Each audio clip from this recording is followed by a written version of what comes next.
누가 키가 굉장히 큰 사람이 있었던 것 같은데. 기도하고 오늘 제자반 시작하도록 하겠습니다. 아버지 하나님 감사합니다. 오늘도 주님께서 변함없이 부활하신 첫날에 저희를 모이게 하시고 또 주의 말씀을 함께 나눌 수 있도록 주께서 역사해 주셔서 감사를 드립니다. 고린도 후서 8장 이 말씀을 통해서 주님께 드리는 저희들의 연보에 대해서 교제할 때 주께서 축복해 주시길 간절히 기도합니다. 주님께 참으로 감사를 드리었고 우리 주 예수 그리스도의 존귀하신 이름으로 의탁하고 기도했습니다. 아멘.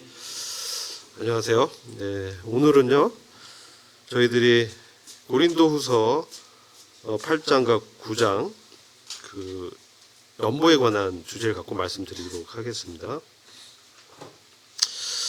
여러분 이제 연보하면 저희들이 헌금 통상 이렇게 말씀하잖아요. 그래서 이런 헌금과 연보가 사실 똑같은 의미는 아니지만 우리 교회에서는 통상 비슷한 의미로 쓰이기 때문에 우리가 이 연보에 대해서 고린도후서 이 8장에서는 이 원리라든지 어떤 적용 방식에 대해서 사도 바울께서 이제 그것을 정리해낸 내용을 저희가 발견할 수 있거든요. 그래서 매우 좀 중요한 부분이라고 좀 생각이 됩니다. 저희들이 고린도후서 8장 보시면요. 마게도니아 교회들에게 주신 하나님의 은혜를 너에게 알게 하노라 1절에 이렇게 말씀을 하고 있습니다. 그래서 마게도니아 교회들이 그러면 어떤 교회들이냐? 이것을 저희들이 좀 위치적으로 보면요. 그리스 북부 지역에 있던 교회들이에요. 그래서 제가 어제 아마 맵을 좀 올려드렸는데 그래서 그리스 지역이 있고 좀 북쪽 지역에 빌립보 교회도 있었고 데살로니가 교회, 베레아 교회 이런 교회들이 이제 마게도니아 교회들이라고 할 수 있겠습니다. 그래서 여기 보시면 사도 바울이 사실 예루살렘 교회가 핍박 가운데서 매우 가난해졌죠. 그래서 성도들이 어려움 가운데 이제 있었는데 이 가난한 성도를 위한 이 모금을 사실 1년 전에 고린도 교회 얘기를 했어요. 1년 전에 얘기를 하고 갔는데 아직 이게 진행이 이제 안 되고 있던 지지부진한 상태에서 다시 이제 고린도후서 8장에 이 후서를 기록하면서 그 부분을 성도들에게 환기시키는 내용입니다. 그래서 마게도니아 교회의 본을 말씀해 주시면서 마게도니아 교회의 본은 그들이 2절 보시면 고린도후서 8장 2절 보시면 큰 환난의 시련 가운데서도 그들의 기쁨이 넘쳤다. 이렇게 말씀했고요. 그들의 심한 궁핍에도 풍부한 연보를 넘치게 하였다. 넘치는 연보를 하게 됐다는 것이죠. 그래서 이 말씀을 하시면서 3절 보면 내가 증거하노니 그들은 자기들의 능력에 따라 하였고 또 그 능력 이상으로 자원에 사였으며 우리가 은혜를 받을 것과 성도들을 섬기는 일에 동참할 것을 많은 애원으로 간절함으로 우리에게 간청하였느니라. 그러니까 이 마게도니아 교회의 연보의 특징은 두 가지인데요. 그들이 자발적으로 했다는 거예요. 자발적으로. 어려운 가운데 자발적으로 했다. 그런데 더 놀라운 것은 뭐냐면 4절 보시면요. 간절하게 많은 애원으로 했다는 거예요. 이 말씀이 참 놀라운 거예요. 왜냐하면 현재 마게도니아 교회들은 매우 어려운 상황에 있었어요. 그들이 물질적으로 풍족했다 이것이 아니었고요. 그들은 환난 가운데 있었다는 거예요. 환난. 그 시련 가운데 환난의 시련과 아주 심한 그 핍절함. 그래서 deep poverty 이렇게 돼 있어요. 영어로는 아주 깊은 가난 가운데 있었다. 그리고 외부적인 환경도 굉장히 안 좋았어요. 경제적으로 상당한 어려움이 있었다는 거예요. 근데 왜 이런 일이 있었냐면 특별히 지금 현재는 이쪽에 아마 무역 길드 조직이 있었어요. 근데 그리스도인이라는 신앙을 가진 사람들을 그 길드에서 쫓아낸 거예요. 못 들어와요. 또 이 이방인 사회는 뭡니까? 그들의 어떤 우상 숭배에 동참하는 이런 것들이 좀 중요했는데 지금 이 마게도니아 교회들은 신앙으로 인해서 우상 숭배를 할 수 없잖아요. 그러니까 이제 그들의 그런 태도를 보고 그 길드 상인들이 좀 이질적이다. 그래서 그들을 이제 축출해버린 거예요. 그러니까 사회생활을 못하는 거예요. 그러니까 여러분들이 이제 우리나라 이 경제를 보더라도 조합이 있죠. 조합. 조합 같은 게 있습니다. 예를 들어 뭐 군인 뭐 공제회라든지, 그렇죠? 택시 조합이라든지 이런 게 하나의 일종의 길드예요. 뭐 교원 공제, 경찰 공제, 이게 그들이 출자금 해가지고 그들이 어떤 경제라든지 어려운 그 손해 같은 것을 분담하는 그런 어떤 시스템이에요. 그런 게 이제 과거에도 있었어요.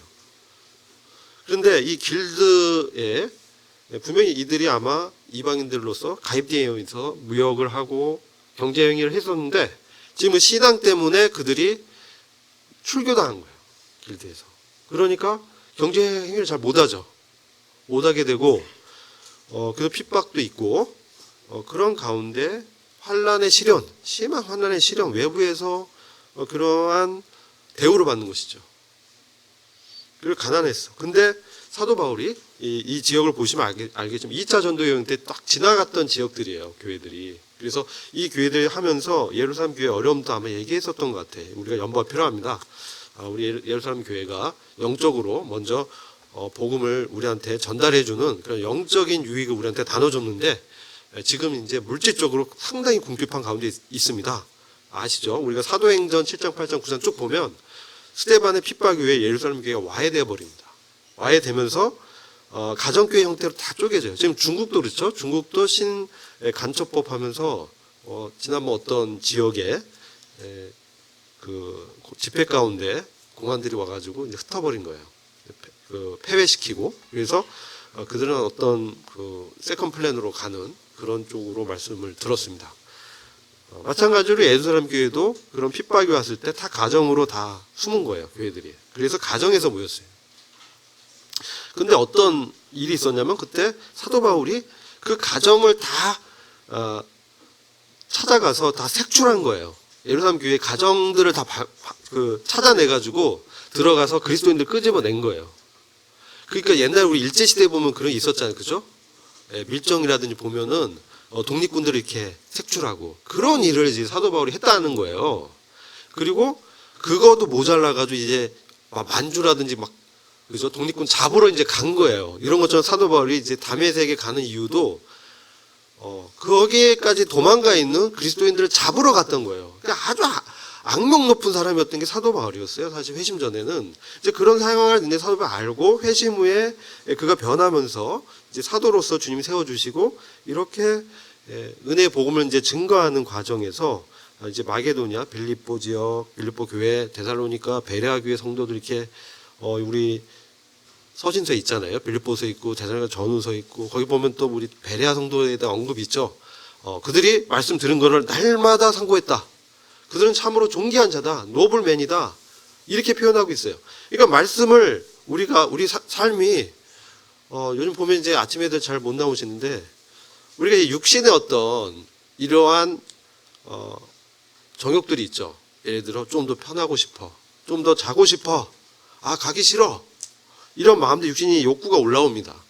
그랬을 때 이것을 이길 수 있는 극복할 수 있는 능력은 말씀이에요. 성령님의 충만함입니다.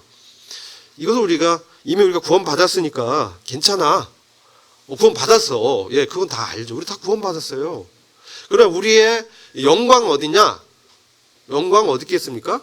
우리가 우리의 상태에도 불구하고 어려움 속에서 우리가 헌신하고 몸을 들이면서 주님을 높이고 나를 위한 어떤 신앙이 아니라 남을 위한, 주님을 위한, 주님의 몸된 교회를 위한 이러한 신앙이 됐을 때 어떻습니까? 주님으로부터 영광과 상을 더 받게 되는 것이죠.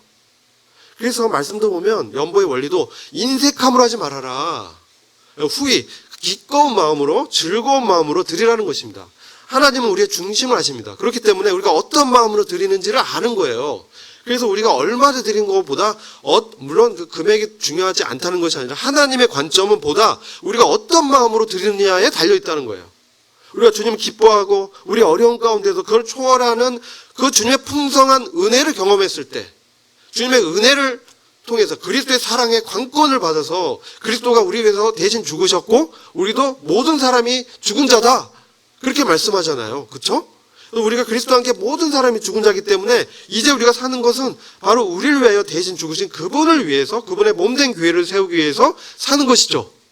이게 신앙의 삶이 교회에 와서 이렇게 예배드리는 이게 목적 중에 일부예요. 우리의 일상생활 속에서 이러한 마음가짐으로 사는 것이에요. 이게 우리 신앙의 진정한 예배 생활입니다. 이것이. 그래서 우리가 이 연보라고 했을 때 우리 연보의 원리를 다루고 있어요. 이따 다 말씀드리겠지만 지금 이 마게도냐 교회들이 지금 굉장한 어려움이 있었어요. 도저히 인간적으로 봤을 때는 연보를 할 수 없는 상황이에요.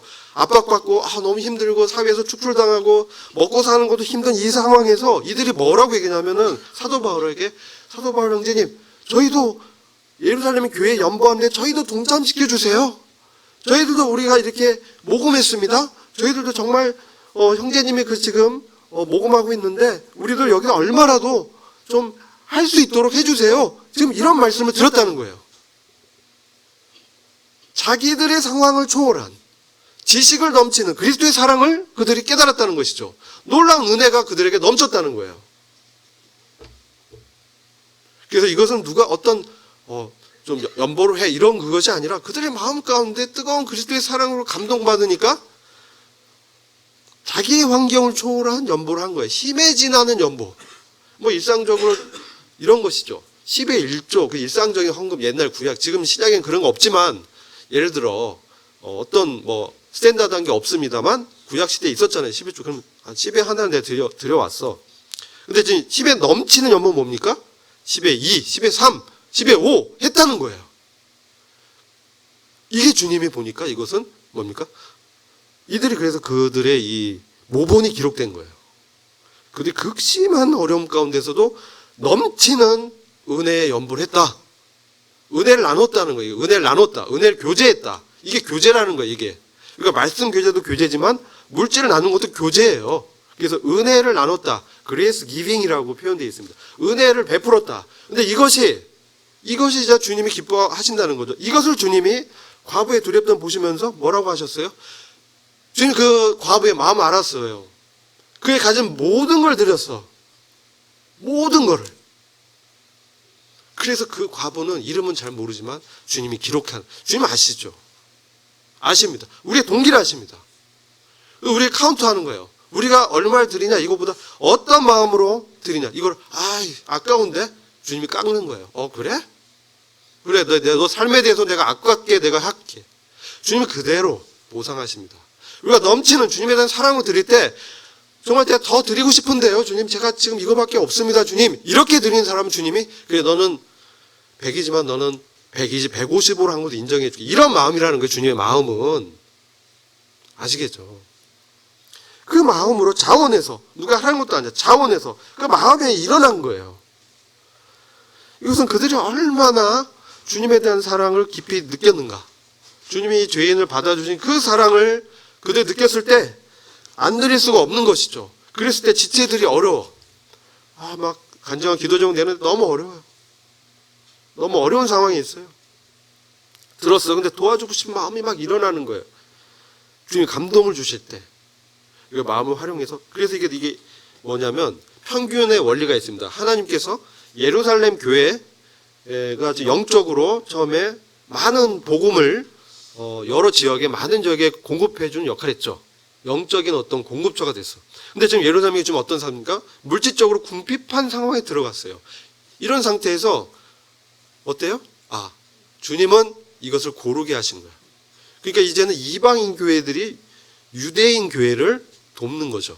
우리가 그들의 어떻게 보면 하나님의 사랑의 빛을 지었다. 복음을 그들이 전하기 위해서 얼마나 많은 핍박과 어려움 가운데서도 이방인 지역에 와서 복음을 전했단 말이야. 그걸 듣고 그들이 구원받았잖아요. 그러니까 우리가 있는 것으로, 유효한 것으로, 우리가 있는 것으로 지금 그 부족한 유대인 교회, 예루살렘 교회를 도와서 고르게 한다.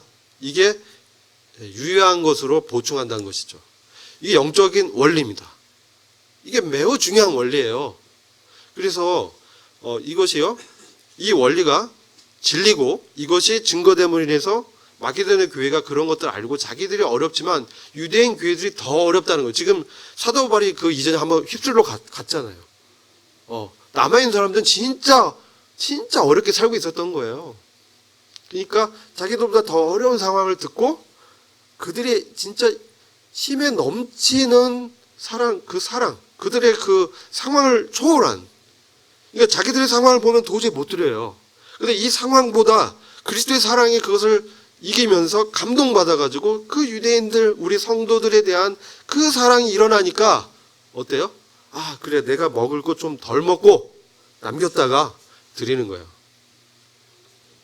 이게 지금 마게도냐 교회 이 예를 왜 얘기했습니까? 고린도 교회는 상대적으로 마게도냐 지역보다 약간 남쪽에 더 무역 해변 지역에 있기 때문에 우상 숭배도 더 많았고 진짜 그 타락한 도시였어요. 고린도 지역 자체가 성적으로 엄청 문란하고요. 그 우상 숭배하면서 굉장한 어려움 가운데 있었던 그런 교회예요.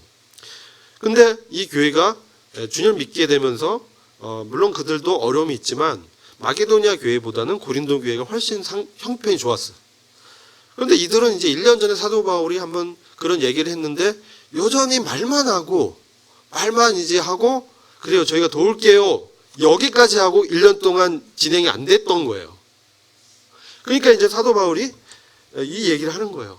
마게도냐 교회들은 이렇게 했다라고 그들을 이제 자극한 것이죠. 너희들보다 훨씬 어려운 마게도냐 교회들의 본을 이렇게 들으면서 사실요, 우리 주님의 본은 더 놀랍죠. 주님이 우리를 부유케 하셔서, 그죠? 하늘의 그 부유한 위치를 버리시고 인간이 되셔서 성육신 하셔서 십자가에 죽기까지 극심하게 낮아지신 것이죠. 주님이 십자가에 달리셨다는 것은 가장 낮은 위치에 있던 것입니다. 가장 가난한 위치에 주님이 있었다는 거예요. 그래서 가장 가난한 위치, 가장 비참하고 가장 저주받은 그 위치에 주님이 계셨다는 것이죠. 그래서 그 십자가에 달리심으로 그것을 바라보는 자들에게 영적인 풍요로움을 주셨다는 거죠.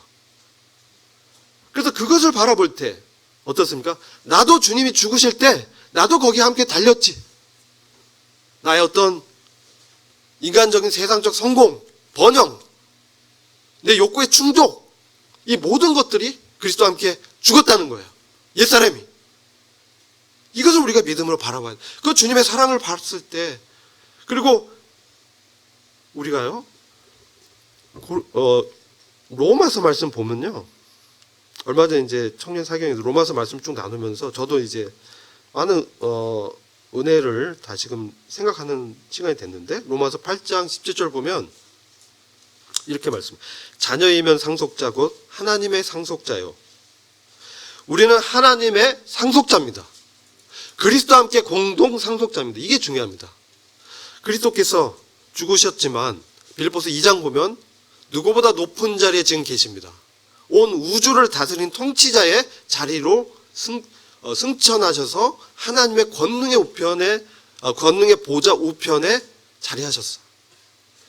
그래서 그 모든 이름 중에 뛰어난 이름, 만왕의 왕이요, 또 King of Kings, 왕들 중에 왕이시고, 또 Lord of Lords, 주들의 주가 되신 그 주님께서 우리와 함께 그 상속 지분을 나눈다는 거예요.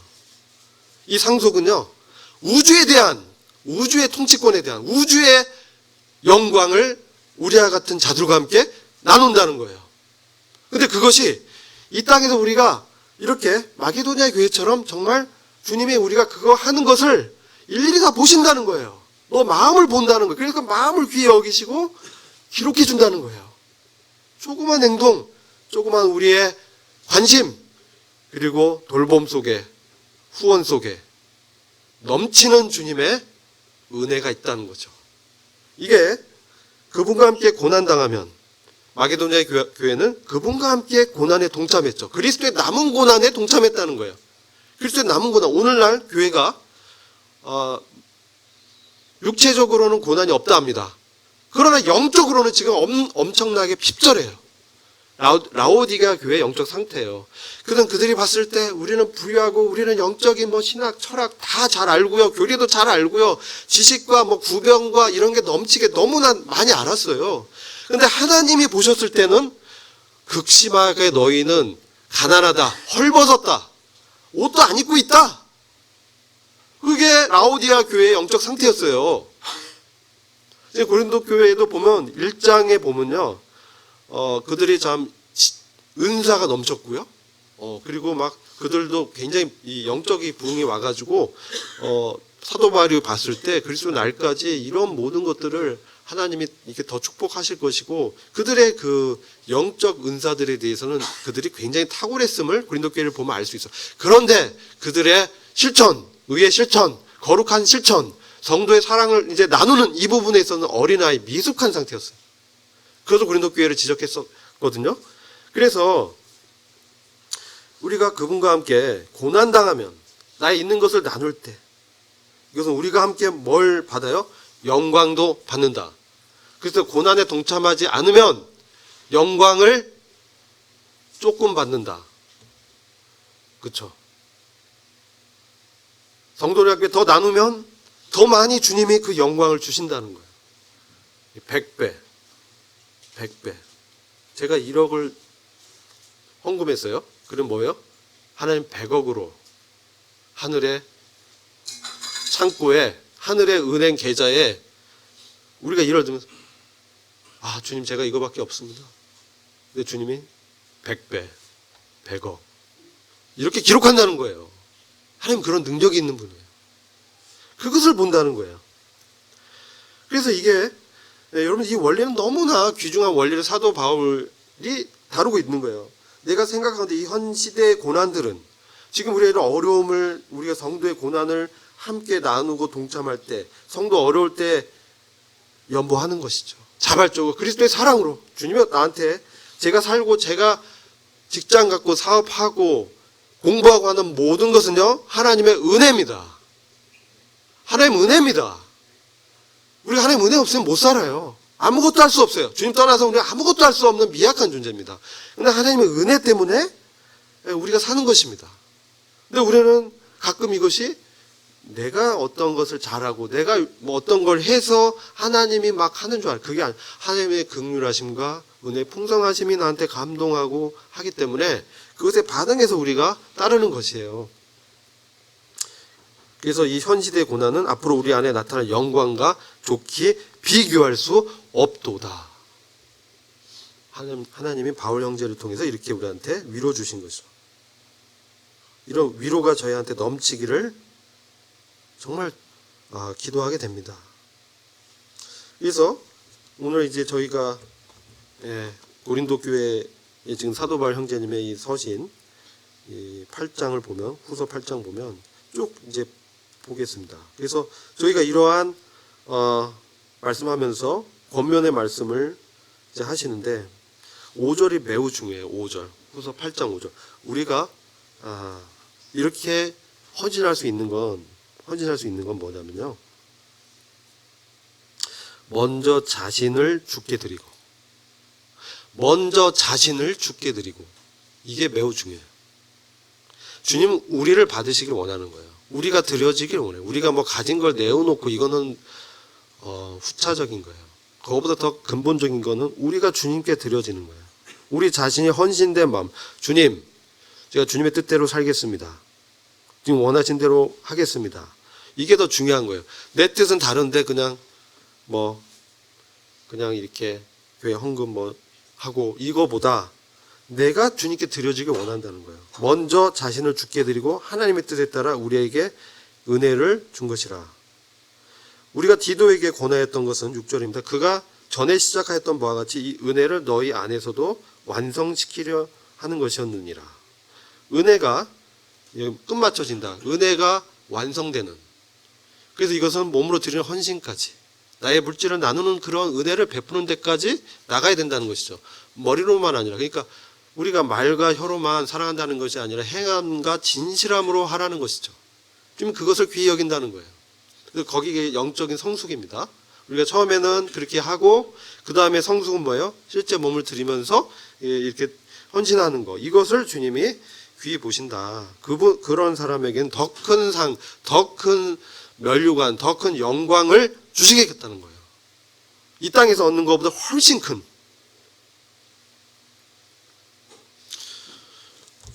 그래서요, 영적 원리는 굉장히 단순합니다.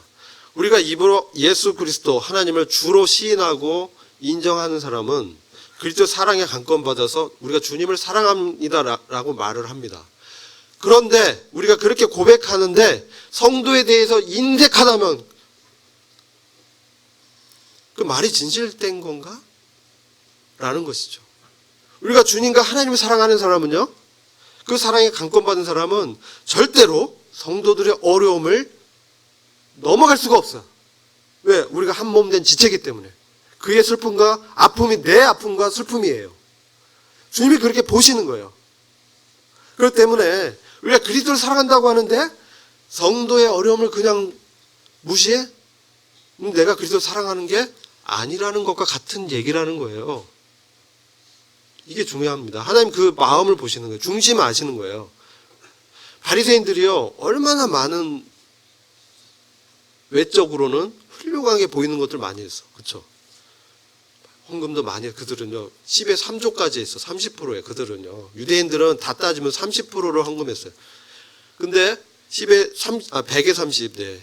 100에 30. 100에 30을 했어요. 근데 11조만 기록되는데 다 따져보면 유대인들이 실제 낸 거는 그 정도까지 말씀 다 지키면 그렇게 내게 되는데 그렇게 했고 금식도 하고 예배도 다 참석하고 했어요. 바리새인이 그렇게 했어요. 근데 세리는 뭐예요? 문 앞에 성전 앞에 들어가지도 못하고 밖에서 주님 저를 긍휼히 여겨 주십시오. 이렇게 기도했단 말이에요. 근데 누가 하나님 앞에 의롭다 인정받았습니까? 세리가 받았어. 인간적인 그게 아니라는 거죠. 우리가 생각하는 계산으로 나오는 게 아니에요. 이건 계산기로 계산되는 게 아니에요. 하나님은 우리의 동기를 보시고 상을 주시는 분이에요. 우리 아무도 몰라요. 근데 하나님 아세요. 그래서 하나님은 그것을 아시는 거예요. 그래서 누가 받으래도 바리새인이 당연히 의롭다고 생각해야 되는데 그렇지 않다는 거예요. 그거 잘 보세요. 부자 청년이 왔어요. 나는 율법을 다 지켰습니다. 흠잡을 데가 없습니다. 사도 바울도 그랬죠. 근데 뭐가 문제였어요? 그들의 마음에, 사도 바울의 마음에 뭐가 문제였어요? 내 이웃을 너 몸처럼 사랑하라는 구약의 율법의 말씀이 없었어. 그렇죠?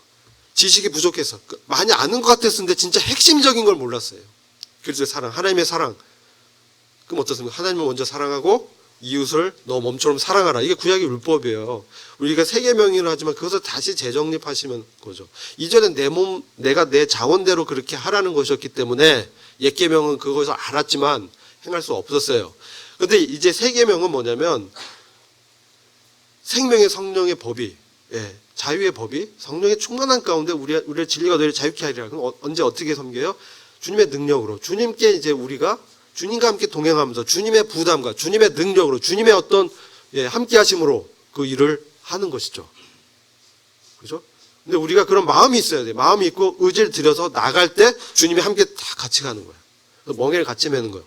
그래가지고 주님의 멍에를 같이 매면서 내 멍에는 쉽고 가볍다. 그렇죠?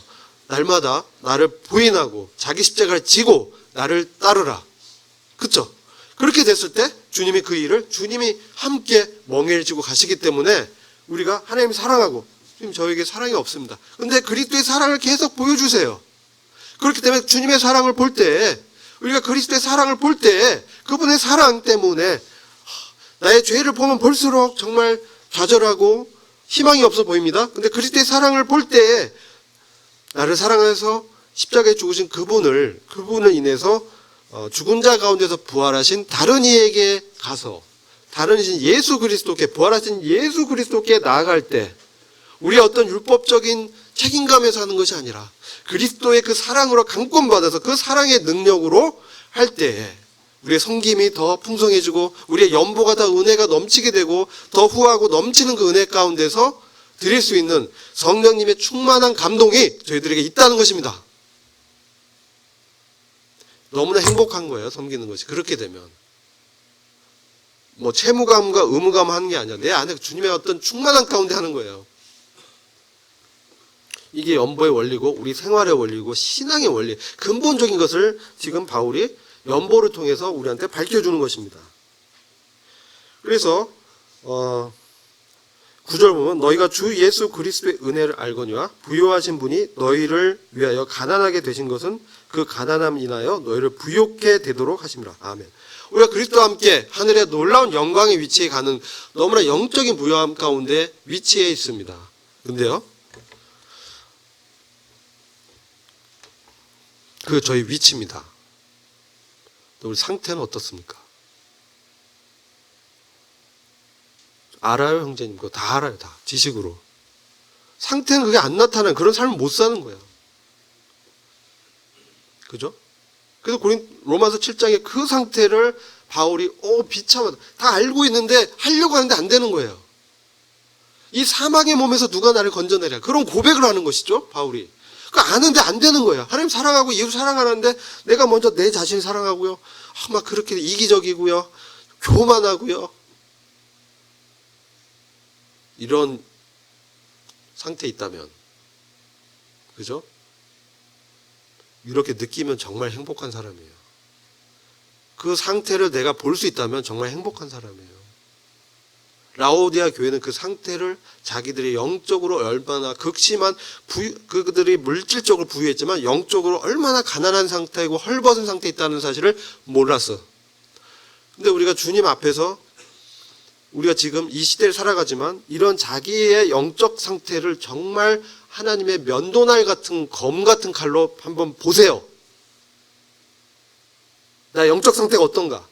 내가 뭘 섬기고요. 무슨 말씀 다 외우고요. 어디 선교 여행도 가고요. 이거 다 겉으로 나오는 거예요. 내 안에 내 마음 가운데 그리스도의 사랑으로 충만치 않고 내가 섬기는 그것이 행복지 않고 내 마음 가운데 어려움과 채무감과 죄 가운데 있어서 계속 죄 문제 때문에 어려워한다면 무엇이 정말 그리스도의 사랑으로 사는 것입니까?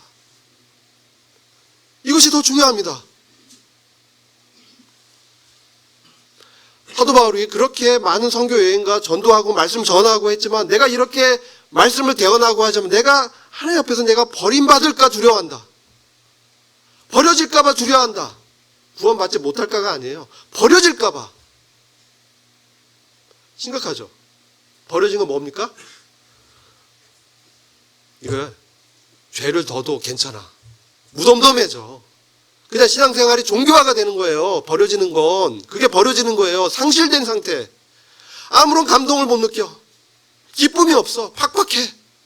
그냥 교회만 나오는 거야. 앉아서. 형제들 감사하면 그냥 가만히 졸아 그냥 예배 시간에. 그게 버려진 거입니다. 그게 버려진 거예요. 내가 그런데 그 다음에 어떻게 할 수 있어요? 내가 그런 상태에 있다면 심각하게 어떻게 회개해야 됩니다. 회개. 주님 저를 불쌍히 여겨주십시오. 주님 저 거룩하고 정말 주님의 마음으로 충만케 싶습니다. 주님 저를 불쌍히 여겨주십시오. 이런 마음이 있는 사람들은 하나님이 정말 그를 거기서 건져냅니다. 근데 그런 마음도 없어. 그냥 남들도 다 그러니까 이게 다인 줄 알아요. 그렇다는 거는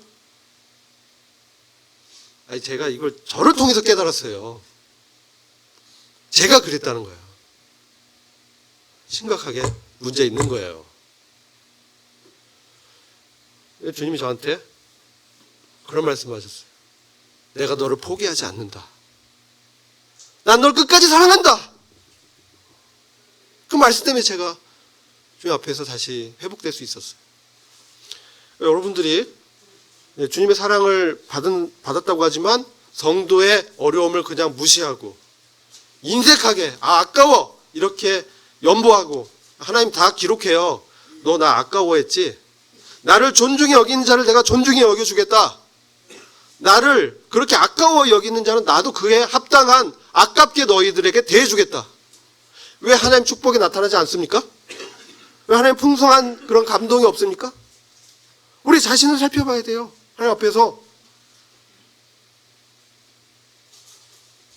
매우 중요합니다. 제가 이 연보의 원리를 통해서 신앙의 원리와 삶의 원리가 같이 연결되어 있어요. 그래서 교회가 성장했다는 것은 그 바로미터는 대부분의 신학자들이 헌금 생활을 어떻게 하느냐, 연보 생활을 어떻게 하느냐를 보고 얘기하는 거예요. 말로 했는데 실제 이제 해보니까 안 나온다는 거예요. 그런 생활은 뭡니까? 행함이 이제 부족한 신앙이죠. 그런 것들을 여러분들이 정말 우리 고린도후서 8장을 통해서 우리가 깊이 이제 알아야 되는 거죠. 나머지 시간은 제가 문제를 풀면서 정리를 하겠습니다. 제가 그 마지막에 올려준 그걸 좀 올려주세요.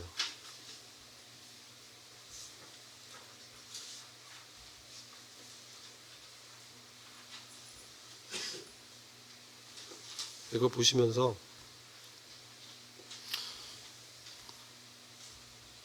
1번 문제 한번 같이 보실게요.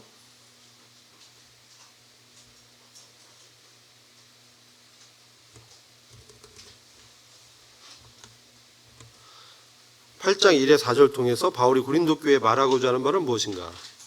이제 아까 이제 쭉 말씀드렸죠. 형제들아, 하나님께서 마게도냐 교회들에게 주신 은혜를 우리가 너희에게 알게 하노니 환난의 많은 시련 가운데서 저희 넘치는 기쁨과 극한 가난이 저희로 풍성한 연보를 넘치도록 하게 하였느니라. 내가 증거하노니 저희가 힘대로 할 뿐 아니라 힘에 지나도록 자원해서 이 은혜와 성도 섬기는 일에 참여하기 위해서 우리에게 간절히 구하니. 아니, 마게도냐 교회는 오히려 우리를 참여해 주세요. 어려운 형편인지 아는데 오히려 더 이것을 베깅했다 이렇게 얘기해요. 간절히 구했다. 베그. 이건 거지가 그렇게 구걸하는 그런 단어예요. 그렇게 간절하게 구했다는 거예요. 특권에 동참하게 해달라고. 이 새 번역은 이것은 성도를 구제하는 은혜는 우리의 특권이라고 해석하고 있습니다. 주님이 그것을 보고 우리의 영광의 상급을 결정하시기 때문에 그렇습니다. 우리에게 간절히 청했습니다. 그래서 이것은 제가 이제 줄쳐놨는데요. 물질적으로 충분히 부유해져야 다른 지체들을 도울 수 있는 것이 아니다. 마음이 더 중요하다. 가난한 가운데서도 하나님의 은혜로 인해 그 사랑에 강권받아, 이 말은요 원어적으로 지배를 받는다는, 그리스도의 사랑이 나를 강권하시는도다, 이 말은요 그리스도 사랑이 나를 지배한다는 얘기예요. 그리스도 사랑이 나를 통제하고 다스린다는 거예요. 그럴 때 실질적으로 도울 수 있다는 교훈인 것이죠. 그래서 지체에 도우는 것은 은혜의 믿음으로 반응하는 마음 자세와 우리가 어떤 미래적 소망, 그리스도와 함께 왕같은 제사장으로 세워진다는 소망에 기인하는 실천적 섬김이 중요하다, 이렇게 말씀하고 있고요. 1절과 4절에서 은혜는 무슨 의미로 쓰였는가? 은혜를 이제 잘 알죠. 은혜는 외적 환경을 뛰어넘어 믿음으로 눈으로 볼 수 있는 하늘의 참된 영적 부여를 통해 걱정과 염려를 극복하고 우주적인 몸된 교회의 지체들에게 자신의 힘에 지나는 헌신을 하도록 하였다. 그래서 자신을 돌보기보다는 지체들을 먼저 돌보는 일에 그들의 물질을 사용하였다. 그 은혜를 베푼다는 거죠. 예, 이게 은혜의 의미라고 좀 생각됩니다. 그래서 고린도후서 뒤에 제가 2페이지에 보시면 고린도후서 6장 10절 보면 가난한 자 같으나 많은 사람을 부욕해 하였다. 이렇게 마게도냐 성도들이 했었고요. 우리 그리스도가 그의 모본이 되셨죠. 십자가에 죽기까지 가난해지셨어요. 최악의 상태까지, 밑바닥까지 갔다는 것이죠. 그러나 많은 사람을 부욕해 했다. 아무것도 없는 자 같았다. 주님 정말 아무것도 없이 사셨죠. 그러나 사실 모든 것을 가진 자셨어요. 그렇게 하신 것은 그의 가난하게 됨을 인해서 너희로 부욕해 하려 하십니다. 이거는 우리가 이렇게 되면 우리는 진짜 엄청난 영적인 축복을 받게 될 것입니다. 너희가 모든 일에 부유하여 너그럽게 연보를 하면 저희로 우리로 말미암아 하나님께 감사케 하는. 그래서 이런 연보를 통해서 도움을 받은 성도는요, 이 하나님께 대한 감사가 너무나 이렇게 일어나는 거예요. 예, 그래서 마음에 정한 대로 할 것이요 인색함으로나 억지로 하지 말지니 하나님은 즐거이 기꺼이 자발적으로 내는 자를 사랑하시느니라. 여러분, 공산주의 원리와 정말 우리 지금 성경에서 말하는 원리의 가장 큰 차이가 뭐냐면요, 공산주의는 그걸 강제하고 법제하고 이제 억지로 시키는 거예요. 근데 이게 무슨 공산주의 원리라고 사람들이 여기서 이제 인용했다는데 말뜻은 그 동기가 다른 거예요. 동기가. 그래서 그들은 억지로 시스템적으로 제도화해서 법적으로 강제시켜서 강제 노역시키는 거고, 우리는 그게 아니라 즐겨내, 기쁘게, 감당하게끔 우리 안에 있는 성령님 통해서 하는 거. 이게 이제 큰 차이죠. 역대상에 보면 29장 14절에 이제 다윗이 이렇게 말하는 거예요. 나와 내 백성이 무엇이기에 이스라엘 2대 왕, 두 번째 왕인 그 다윗이 왕이 되면서 나와 내 백성이 무엇이기에 이처럼 즐거운 마음으로 드릴 힘이 있었나이까? 즐거운 마음으로 드리는 힘이 있었나이까? 우리를 봤을 때 없었는데 이 모든 것이 주님께로 말미암아 싸우니 우리가 주의 손에서 받은 것으로 주께 드렸을 뿐이니이다. 그러니까 우리가 연보의 원리는 우리가 있는 데서 드리는 거예요. 네? 있는데 없는 데 드린 게 아니라 우리 있는 주님의 손으로 받은 것 그 안에서 드리는데 그 태도를 보고 하나님께서 이렇게 평가를 해준다는 거예요. 그래서 즐겁게 내는 사람과 아깝게 내는 사람이 이제 하나님이 거기에 대해서 정확하게 판단을 하시겠다는 거예요. 과부에 드렸던 얘기 말씀드렸고, 간절히 참여하기를 원하는 마게도냐 성도들의 마음에서 우리는 무엇을 읽을 수 있는가? 그렇죠? 재정적 어려움을 겪는 성도들에 대해서 주님의 지체로 여기면서 자신과 동일시하는 주님의 사랑을 볼 수 있다. 그렇죠? 7절 말씀을 통해서 풍성한 은사와 믿음이 있음에도 불구하고 어떤 일에 부족할 수 있음을 말씀하고 있는가. 이 고린도 교회를 얘기하는 겁니다. 그들이 고린도 전서에서 풍성한 은사와 믿음이 있었는데 그런데 뭡니까? 뭔가 이렇게 성도 사랑하는 데 있어서 은혜를 베푸는 데 있어서는 부족했다는 거예요. 그래서 아까 말씀드린 것처럼 고린도후서 8장 7절 말씀드렸죠. 믿음과 말과 지식과 모든 간절함과 우리를 사랑하는 이 모든 일에 풍성한 것처럼 이 은혜에도 풍성하게 할지니라. 그들이 믿음도 좋았고 말도 잘했고 지식도 많이 알고 있었고 간절하게 얘기도 하고 사랑한다고 하는데 실질적 섬김이 없었다는 거예요. 그래서 실질적인 은혜도 풍성하게 할지니라. 이렇게 말씀하는 거예요. 자녀들아 우리가 말과 효로만 사랑하지 말고 행함과 진실함으로 하자. 이게 이제 아까 말씀한 거죠. 네. 그리고